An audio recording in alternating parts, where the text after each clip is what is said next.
আসসালামু আলাইকুম, কেমন আছেন সবাই? আশা করি ভালো আছেন। আজকে ভর্তা করব ধনিয়া পাতা। এটা পেঁয়াজকে কুচি করে হালকা টেলে নিছি।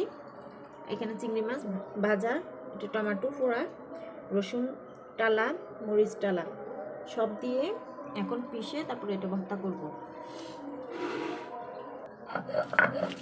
এই যে পিষে নিচ্ছি, ভালো করে মিহি করে পিষতে হবে। এটা হচ্ছে কচি যে মরিচগুলা থাকে, মরিচের সাথে ওই কচি মরিচগুলা কাঁচা মরিচগুলো টেলে নিচ্ছি, এই জন্য পরিমাণে বেশি দিছি। সাথে ঝাল মরিচও দিছি। এটা দেওয়ার অর্থ হলো টালা মরিচের ফ্লেভারটা একটু বেশি আসবে, আর সে সাথে যে কচি মরিচের আলাদা ভর্তাও মজা, আমরা সবসময় খাই, এভাবে করে খাওয়া যায়।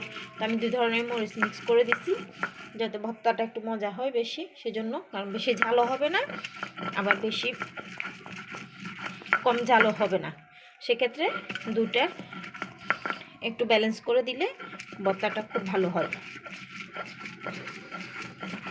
আমার মরিচ পিষে শেষ, এখন চিংড়িগুলো ভালো করে পিষে নিব একবারে মিহি করে। তাও সব ভর্তা কিন্তু আবার এই যে মানুষ বলে আড়াবাটা, আড়াবাটা কিন্তু মজা নেই।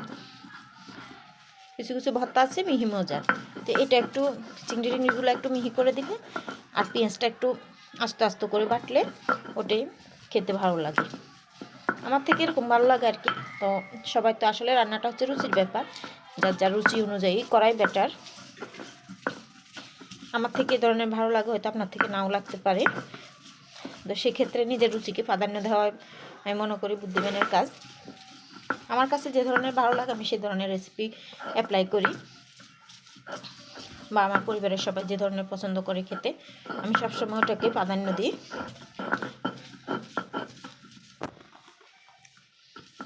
চিংড়িগুলো পিষে শেষ হয়ে গেছে, এখন আমি ধনে পাতাটা পিষে নিচ্ছি। একটু কচি পাতা হলে ভালো হয়, সেক্ষেত্রে আপনার আঁশটা থাকে না সে ভাবটা। তো আমি এখানে বেশিরভাগ কচি অংশটা নিছি। তারপরেও দেখেন বাটতে অনেক কষ্ট হচ্ছে। বাটাবাটির ঝামেলার জন্য অনেকেই ভর্তা খাইতে চায় না, কিন্তু পছন্দ করে। তো আমার কিন্তু আবার সেরকম কিছু না, আমার খাইতে ইচ্ছা করলো তখন আমার রাতের 12টা হলো আমি করবো এটা।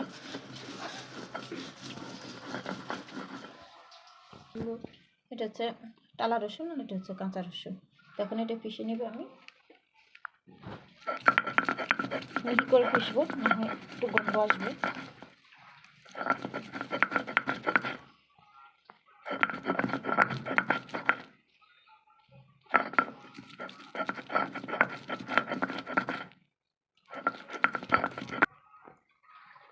টমেটোগুলো এখন পিষে নেব।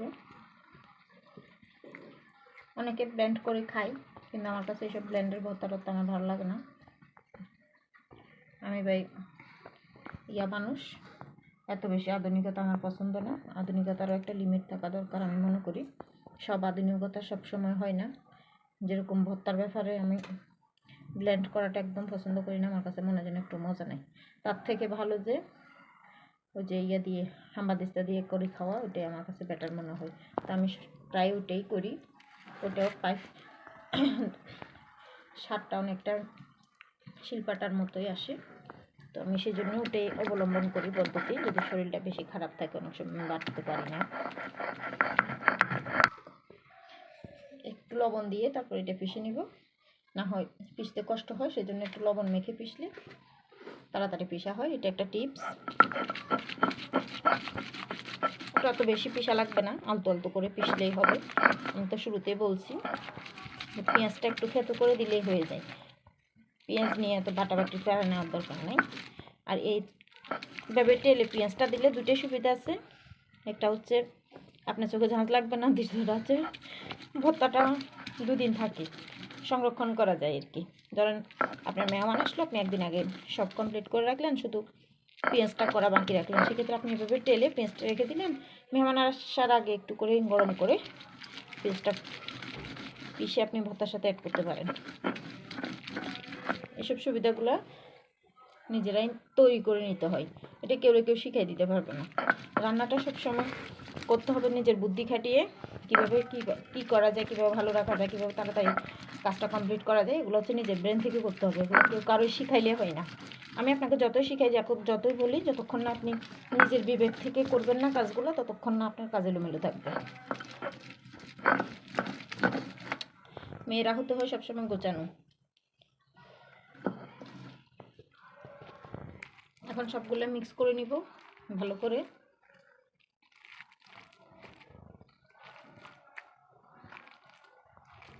এই যে আমার ভর্তা রেডি। একটু পরে গোসল করে তারপর ভাতটা খাবো।